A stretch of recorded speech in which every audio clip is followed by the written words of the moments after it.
Assalamualaikum warahmatullahi wabarakatuh.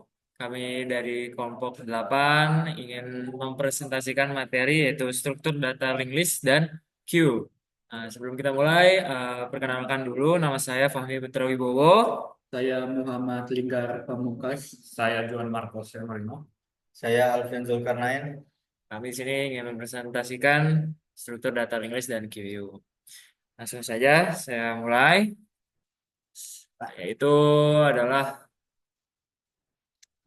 pengertian dari link list. Nah, pengertian dari link list itu adalah salah satu bentuk struktur data yang berisi kumpulan data yang tersusun secara sekuensial, saling bersambungan, dinamis, dan terbatas. Adalah senarai berkait, yaitu maksudnya adalah link list. Suatu senarai berkait link list adalah suatu simpul atau node yang dikaitkan dengan simpul yang lain dalam suatu urutan tertentu. Suatu simpul dapat berbentuk suatu struktur atau class. Simpul harus mempunyai satu atau lebih elemen struktur atau kelas yang berisi data. Nah, link list itu juga saling terhubung dengan bantuan variabel pointer. Masing-masing data dalam link list disebut dengan node atau simpul yang menempati alokasi memori secara dinamis dan biasanya berupa struk yang terdiri dari beberapa field. Nah, jenis struktur data link list. Nah, yang pertama itu adalah single link. Yaitu single link adalah sebuah link list yang menggunakan variabel pointer. Variabel pointer saja untuk menyimpan banyak data dengan metode link list. Suatu daftar yang isinya saling berhubungan. Nah, ini contoh gambarnya seperti ini. Nah, single list juga rangkaian yang diawali dengan sebuah head atau menyimpan alamat awal dan diakhiri dengan node yang mengarah pointer ke nol. Single link list hanya memiliki satu arah dan tidak memiliki dua arah atau bolak-balik dua arah tersebut dengan double link list. Nah, single link list pada implementasinya, single link list terdapat dua variasi yaitu sirkular dan non-sirkular seperti ini. Nah, akan dilanjutkan oleh teman saya, Pamungkas. Silakan.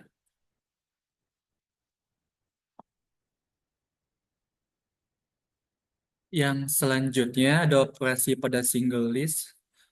Yes, yang pertama ada penyisipan di depan. Penyisipan di depan pada single list adalah dengan cara menyisipkan data pada elemen awal list, sehingga pointer awal menunjukkan list baru. Yang kedua, menyisipan di tengah. Penyisipan di tengah pada single list adalah dengan cara menyisipkan data baru setelah elemen yang ditunjukkan oleh variabel bantu pada list. Kemudian, pointer variabel baru menunjukkan pointer variabel tertentu. Yang ketiga ada penyisipan di belakang. Penyisipan di belakang pada single list adalah dengan cara menyisipkan data pada elemen akhir list, sehingga pointer akhir menunjukkan list baru. Yang keempat adalah operasi hapus. Operasi hapus itu ada empat, menghapus hapus simpul awal, hapus simpul akhir, dan hapus simpul tertentu. Yang berikutnya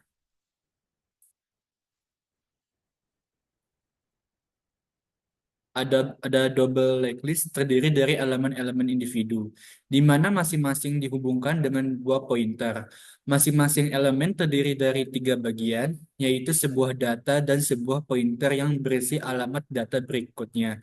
Disebut dengan next dan pointer yang berisi alamat data sebelum disebut before.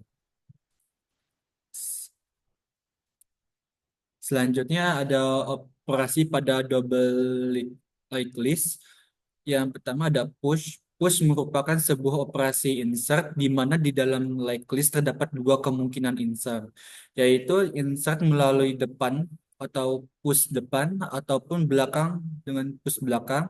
Operasi push depan berarti data yang paling baru dimasukkan akan berada di depan data lainnya.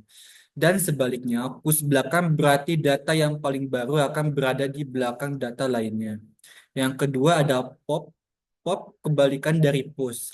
Merupakan operasi delete di mana di dalam like list memiliki dua kemungkinan delete, yaitu melalui depan pop depan dan melalui belakang. Pop depan berarti data yang akan dihapus adalah data yang paling depan, dan pop belakang berarti data yang akan dihapus adalah data paling belakang atau akhir. Selanjutnya ada single like list circular. Single like list circular adalah single like list yang pointer next-nya menunjukkan pada dirinya sendiri. Jika single list tersebut terdiri dari beberapa node, maka pointer next pada node terakhir akan menunjukkan ke node terdepannya. Selanjutnya ada double like list circular. Double like list circular adalah like list yang menggunakan pointer di mana setiap node memiliki tiga value, yaitu yang ke satu, file pointer yang menunjukkan pointer berikutnya. Next. Yang kedua, satu file pointer yang menunjukkan pointer sebelumnya. Brief. Ketiga, satu file pointer yang berisi data untuk node tersebut. Selanjutnya, ada double like circular. Double like circular pointer next yang briefnya menunjukkan diri sendiri secara sirkuler. Ilustrasi double like list circular. Satu, setiap node pada like list mempunyai file yang berisi data dan pointer ke node berikutnya dan node sebelumnya. Yang kedua, untuk pembentukan node baru, mulanya pointer next dan brief akan menunjukkan ke nilai nol. Yang ketiga, selanjutnya pointer brief akan menunjukkan ke node sebelumnya dan pointer next akan menunjukkan ke node selanjutnya pada list. Selanjutnya akan dilanjutkan oleh rekan saya.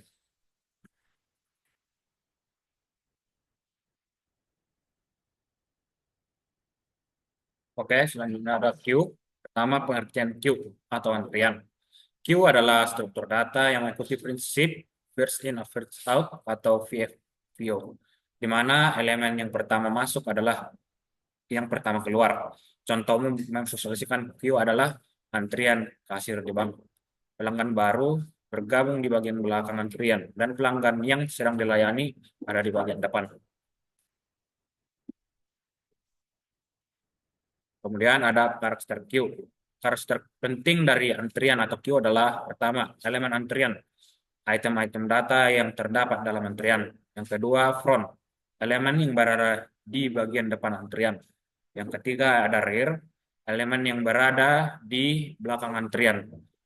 Keempat, ada jumlah elemen pada antrian atau count, total elemen yang ada di dalam antrian.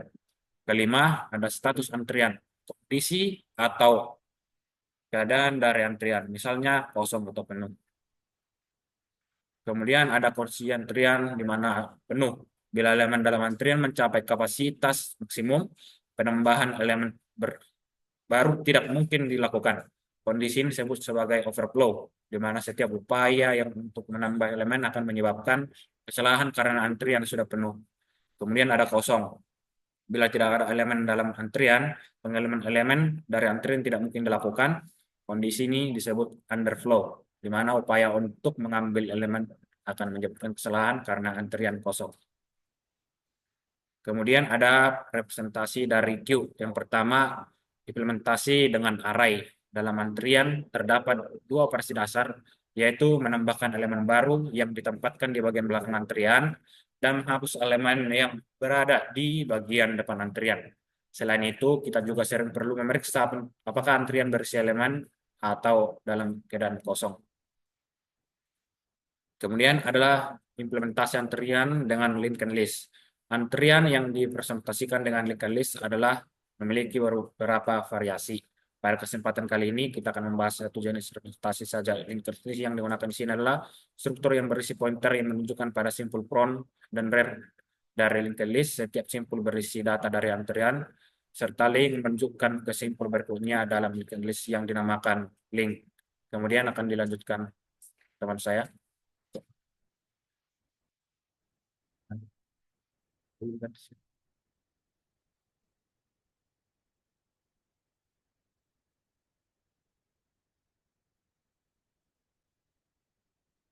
Ini. Oke, di poin yang selanjutnya yaitu ada antrian berprioritas. Semua elemen yang masuk ke dalam antrian dianggap memiliki prioritas yang sama, sehingga elemen yang masuk lebih dahulu akan diproses lebih dahulu. Namun, dalam praktiknya, ada elemen-elemen dalam antrian yang memiliki prioritas yang lebih tinggi dibanding yang lain. Antrian semacam ini disebut antrian berprioritas atau priority queue. Dalam antrian yang telah dibahas di atas, semua elemen yang masuk ke dalam antrian dianggap memiliki prioritas yang sama, sehingga elemen yang masuk lebih dahulu akan diproses lebih dahulu.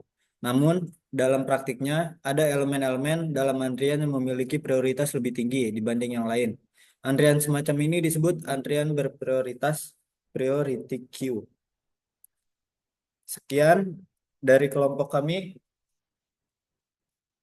Kurang lebihnya mohon maaf. Wassalamualaikum warahmatullahi wabarakatuh.